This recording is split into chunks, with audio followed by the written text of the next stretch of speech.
Taiwan's government has condemned the planned joint naval drill between China and Indonesia in waters off Taiwan's east coast. Mungkin Filipina akan mengenyitkan dahi.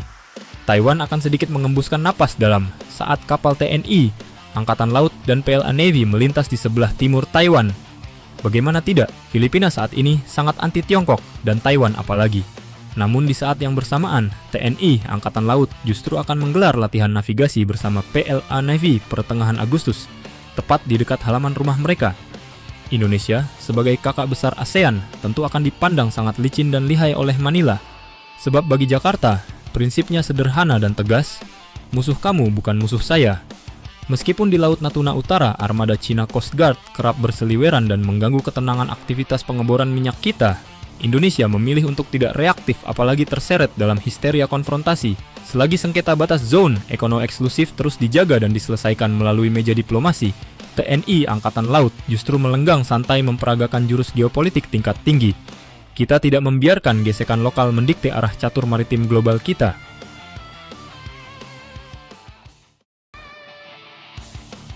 Berlayar di timur Taiwan, sebuah panggung di mana mata seluruh dunia, khususnya Pentagon dan para analis strategi Pasifik, sedang tertuju tajam ke selat Taiwan dan perairan sekitarnya.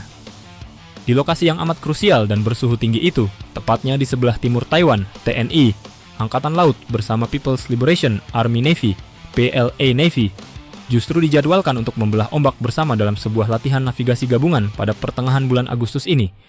Latihan navigasi ini bukan sekadar simulasi olah gerak kapal atau pengujian formasi radar di laut lepas. Ini adalah statement visual yang amat bertenaga.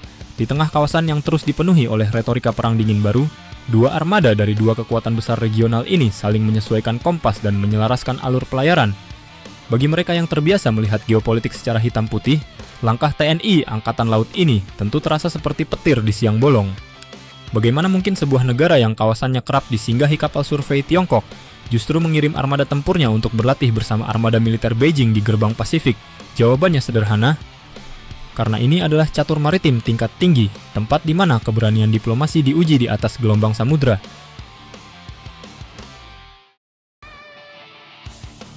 Gue mau latihan sama siapapun, terserah gue. Inilah manifestasi paling murni, paling elegan, sekaligus paling tengil dari doktrin politik luar negeri bebas aktif. Jika diterjemahkan ke dalam bahasa jalanan yang lugas, Indonesia seolah sedang berdiri di tengah lingkaran geopolitik global, berkacak pinggang, lalu berseru dengan nada santai. Gue mau latihan sama siapapun, terserah gue. Mau-mau gue. Musuh lu bukan musuh gue, dan temen lu belum tentu temen gue. Jadi, suka-suka gue. Kalimat yang terkesan jumawa? Mungkin. Namun secara substansi, itulah hakikat sejati dari status non-aligned nation alias non-blok. Indonesia tidak pernah menandatangani fakta pertahanan mati dengan kubu manapun. Hari ini kita bisa berlatih bersama US Navy dalam skala besar seperti Super Garuda Shield, dan bulan depan kita berlayar anggun bersama PLA Navy di perairan strategis Pasifik. Kita menegaskan kepada dunia bahwa Jakarta bukan pangkalan militer sewaan, bukan pula benteng pertahanan cadangan bagi adidaya manapun.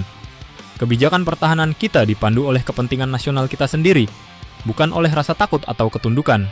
Siapapun yang ingin berinteraksi dengan Indonesia harus tunduk pada aturan main kita, kesetaraan, saling menghormati, dan kebebasan berekspresi secara militer di laut lepas.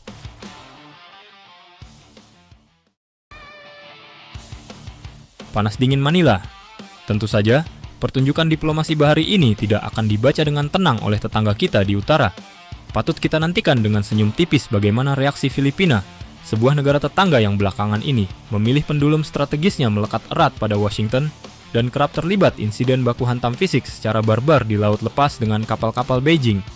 Bagi Manila yang hampir setiap minggu beradu water cannon, bertabrakan lambung kapal, dan saling lempar narasi panas dengan Beijing di Laut Tiongkok Selatan, aksi TNI Angkatan Laut ini pasti memicu sensasi dingin di tengkuk.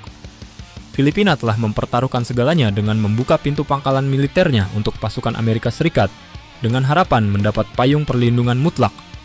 Lalu kini mereka harus menyaksikan Indonesia, sang kakak tertua di ASEAN, justru berlayar dengan tenang, berdampingan dengan PLA Navy di perairan yang berada tepat di sebelah utara wilayah mereka, dekat Taiwan. Sensasi canggung yang luar biasa. Di saat Filipina memilih jalan konfrontasi terbuka yang berisiko menyeret kawasan ke dalam api pertikaian, Indonesia memperagakan cara bermain yang jauh lebih matang, menunjukkan bahwa kita bisa berdiri di samping siapa saja tanpa harus kehilangan harga diri atau menjual kedaulatan. Sang orkestrator di Samudra Pasifik. Pada akhirnya, latihan navigasi bersama di sebelah timur Taiwan ini bukan semata tentang koordinasi posisi kapal atau latihan komunikasi jarak jauh. Ini adalah sebuah mahakarya orkestrasi geopolitik. Indonesia sedang memperlihatkan kepada dunia bagaimana sebuah bangsa besar mengelola kompleksitas kawasan dengan ketenangan seorang maestro. Kita tidak menutupi fakta bahwa masalah zona ekonomi eksklusif di Laut Natuna Utara tetap ada dan harus diselesaikan dengan ketegangan hukum yang terukur. Namun, kita juga tidak membiarkan masalah tersebut mendikte seluruh spektrum hubungan internasional kita. TNI Angkatan Laut tidak sekadar menjaga perairan tanah air, tetapi juga menjadi instrumen diplomasi yang menawan, fleksibel, dan tak terduga.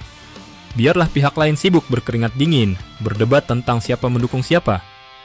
Sementara itu, sang saka merah putih akan tetap berkibar dengan gagah di buritan kapal tempur kita, membelah ombak di sebelah timur Taiwan, membawa pesan singkat namun abadi ke seluruh penjuru dunia.